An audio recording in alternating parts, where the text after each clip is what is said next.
واش عمرك سولتي راسك علاش كنبغيو الكره؟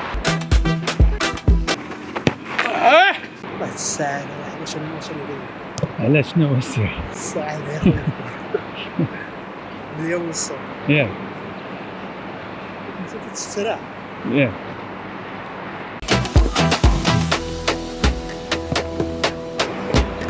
الحمد لله. منين؟ من السودان. السودان. شنو سميتو؟ دلا كتلعب كرة شوية؟ كنلعب شوي شوي. ياك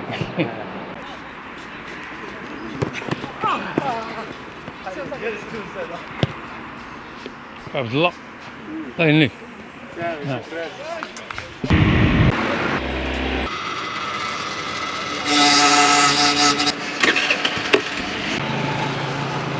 كرة القدم ماشي عتجات، كرة القدم عندها قصة.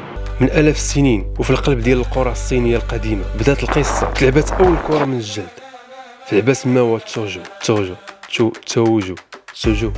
المهم الموضوع ما وقفش تما. اوروبا، الرومان، اليونان رجعوا اسلوب حياه وفرجه كيزينوا بها المهرجانات ديالهم. مع الوقت وصلنا للقرون الوسطى. الكره هنا خرجت للزناقي بلا قوانين بلا حدود وبلا قيود، والهدف الوحيد كان هو المتعه.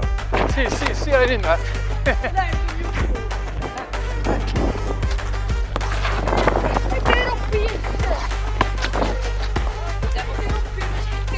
وفي القرن 19 في قلب المدارس الانجليزيه تحطوا القوانين 11 لعاب جول وقت محدد، ومن هذه اللحظه تولدت كره القدم اللي كنعشقوها اليوم. وقصتنا اليوم قصة مغربية.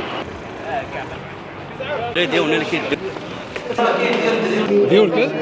ماليزي فيه ما لقيتش كرسي. شنو دابا غادي نتفرجوا ولا كيفاش؟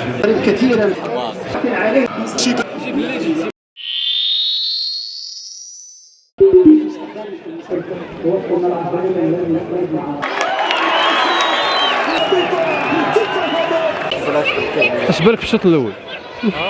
اش بالك في الشوط الاول؟ زوين الصراحه هذه خرجوا نص ودابا الا غلبت المغرب واش الدور التالي ولا؟ لا مازال يلاه 4 نقط. فلوسر معك اصاحبي وديك انفلونسر معك اصاحبي وخرب صورني معاك باش تلعب باش انا نبطج عندي كنصورك دابا معلم هذيك الله دول لنا شي لعيبه. دوك خوانادي فهمتي خوال لا خلينا دابا من اودم شنو كدير؟ عندك فيديوهات على المدينه ديالك يا خيصاص علاش؟ كنغني اش من مدينه؟ قلميمه بالميمه. الله يحفظك مرحبا بك مرحبا بك. الله يسلمك